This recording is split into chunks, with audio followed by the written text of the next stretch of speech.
Bharat transshipment সুবিধা বাতিল করলেও রপ্তানি কমবে না বলে আবারও বললেন বাণিজ্য উপদেষ্টা শেখ বশিরউদ্দিন। তিনি বলেন, সক্ষমতার জায়গাগুলোর সর্বোচ্চ ব্যবহারের মাধ্যমে রপ্তানি খরচও কমানোর চেষ্টা করা হচ্ছে। সকালে রাজধানীতে 2 দিনব্যাপী আন্তর্জাতিক প্রদর্শনী মিট বাংলাদেশ এক্সপোজিশনের উদ্বোধনী অনুষ্ঠানে এমন কথা বলেন উপদেষ্টা। অনুপধিকের তরুণের প্রতিবেদন বিস্তারিত।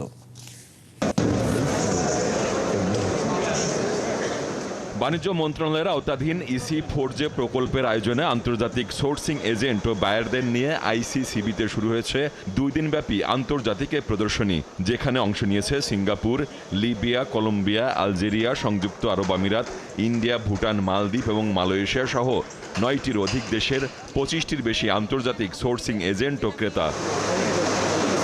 প্রদর্শনীতে রপ্তানিযোগ্য Bangladeshi leather goods, footwear, MPPE, plastic এবং লাইট ইঞ্জিনিয়ারিং সেক্টরের 120-এর অধিক প্রতিষ্ঠান তাদের পণ্য প্রদর্শন করছে। এই ধরনের বছরে রিপিটেডলি করতে হবে, কারণ আজকে তো সীমিত লোকজন আসছে। আমাদের হাজার হাজার লোকাল ম্যানুফ্যাকচার শুধু ঢাকা বেস আছে, কিন্তু ঢাকার বাইরে যারা আছে তাদেরকে আনতে হবে। তারা কিন্তু অনেক কিছু করে যেটা আমরা জানি না।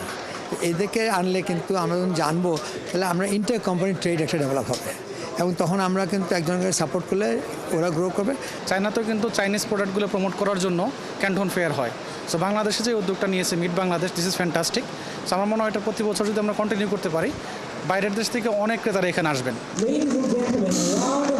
বিনিয়োগ সামিটের মতো এই প্রদর্শনীও বিদেশি বিনিয়োগকারীদের আকৃষ্ট করবে উল্লেখ করে বাণিজ্য উপদেষ্টা বলেন, ভারত ট্রান্সশিপমেন্ট সুবিধা বাতিল করলেও রপ্তানি কমবে না। এই ট্রান্সশিপমেন্টের প্রতিবন্ধকতা আসার পরে আমাদের যে সমস্যা হয়েছিল বলে আমরা ধারণা করেছিলাম, আল্লাহর রহমতে আলহামদুলিল্লাহ আমরা এই সমস্যা উতরে গিয়েছি।